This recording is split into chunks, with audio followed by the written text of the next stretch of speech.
Sony is making a bold bet. RGB Mini LED is the future. So does the flagship BRAVIA 9 II prove them right, or is it outmatched by flagship OLEDs from brands like LG and Samsung? We plan to release more videos that cover everything from budget to high-end models, so don't forget to subscribe.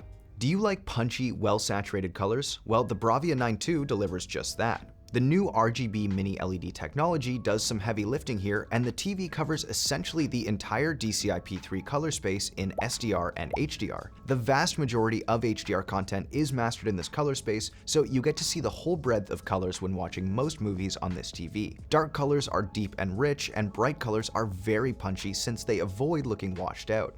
This is a nice upgrade over the original BRAVIA 9, which covers about 88% of this color space in SDR and HDR. Even more impressive is the TV's coverage of the widest BT 2020 color space. Though it isn't used very often, some HDR films, mostly animated ones, do take advantage of it since it offers incredibly well-saturated colors. The TV covers just under 72% of the color space in HDR, which is a significant improvement over the original BRAVIA 9's 54%. This makes it one of the best TVs we've tested so far for color volume. We covered how different settings influence how colors look in our BRAVIA 7 II video review, and the same applies here. For a quick refresher, we chose to use the professional picture mode with local dimming set to medium since that setting provides the best balance between deep blacks, brightness consistency, and accuracy. However, there's a bit more haloing around bright lights and subtitles than there is with local dimming on high. In the professional picture mode, you also have access to a setting called backlight lighting, which allows you to switch between color and white. With the setting set to color with local dimming on medium, the TV regularly falls back to using a white backlight in more complex scenes to avoid crosstalk, which is when nearby colors bleed into other colors.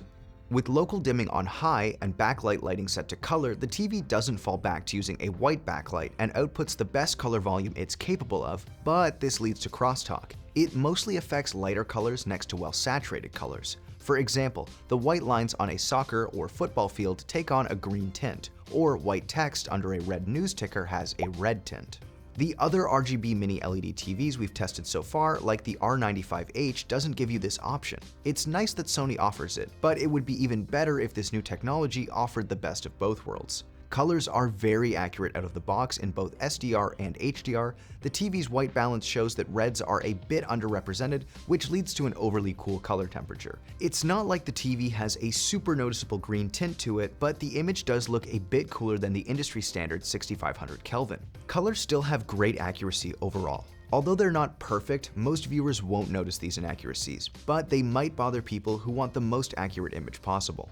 Even though it's not necessary for most people, you can still calibrate the TV if you want to improve accuracy even further. However, Sony dropped the more in-depth color management system from their TVs in 2026, so calibrators are more limited in the tools they have for finer color adjustments. This means it's essentially impossible to fully correct all color mapping errors. The final piece of the accuracy puzzle in HDR is PQ EOTF tracking, which measures how well a TV displays HDR content at the brightness level intended by the filmmaker. Sony TVs are usually solid here, and the B9 II is no exception. If you're using professional mode, the brightness of HDR content is essentially dead on. If we were nitpicking, we could say that some shadow detail is just a tiny bit dimmer than intended, but this isn't something you can actually notice in real content. The TV is truly letting the content dictate how bright it should be in HDR. So, is it bright? Heck yeah, it is. The TV hits over 4,000 nits with a 2% and 10% window. Since the brightest areas in HDR content tend to be small highlights and essentially no HDR content exceeds 4,000 nits, this means the TV can fully display most highlights. It also peaks at just under 1,000 nits full screen, which is very impressive. The vast majority of HDR content is mastered with a peak brightness of 1,000 nits, so this TV has the luminance and color volume to show just about any scene the way the filmmaker intended.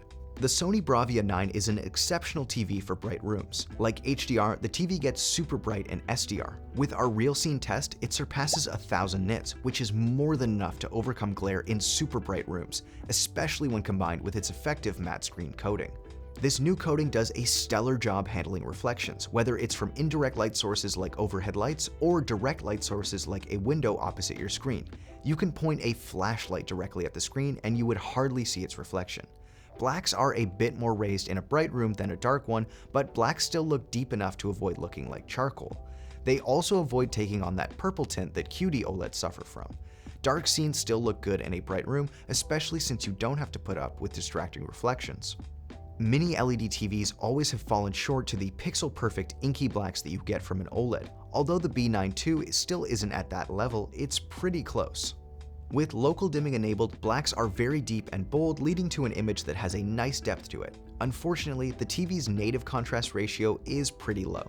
Even with local dimming enabled, there are going to be some scenes that are too challenging for dimming zones to handle, so the TV essentially falls back to its native contrast ratio. Think of a small shadow under a rock in an otherwise bright scene. These dark details can look slightly washed out, which can affect perceived depth. Fortunately, the TV does an excellent job avoiding any excess haloing around bright lights and subtitles in otherwise dark scenes when you're watching head-on. There's still a very subtle glowing around brighter elements, but it's hard to notice in real scenes.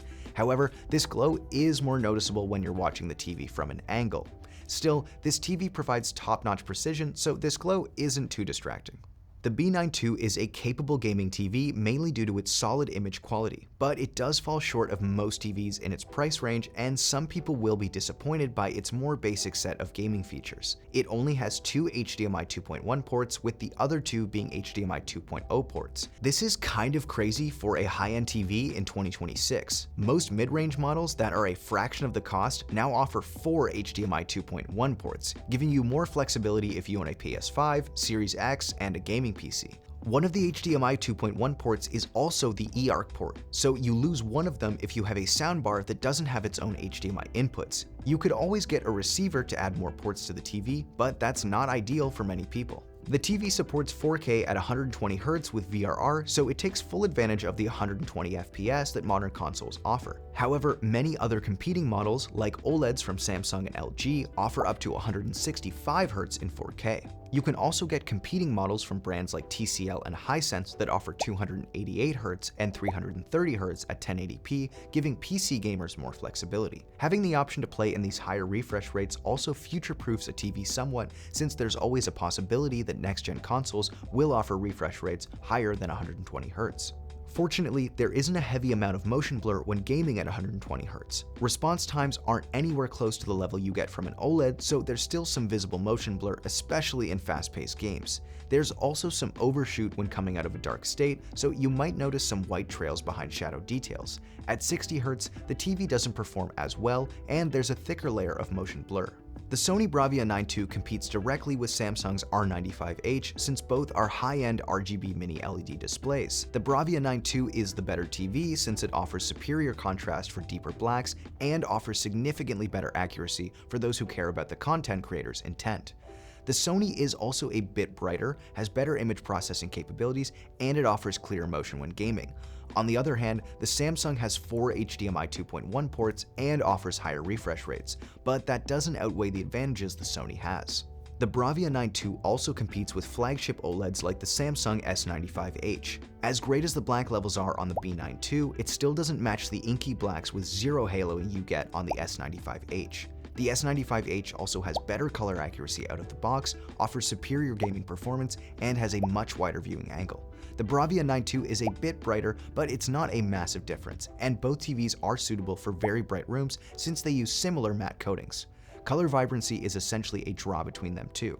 The S95H is better overall. There's also the fact that it's cheaper, making it easier to widely recommend. The same could be said for another flagship OLED like the G6, but that TV doesn't have matte coating like the S95H and B9 II do. The Sony BRAVIA 9 II is the best non-OLED we've ever tested, but it's also one of the most expensive TVs you can buy, and the cost just isn't worth it for most people. At this price, or even lower, you can get a flagship OLED with better image quality and gaming performance instead. Of course, if you don't want an OLED, the B9 II is an amazing option, and it's available in a wide range of sizes that'll suit almost anyone. Still, it's a steep price to pay when there are a ton of great options in the market, making it a tough TV to recommend.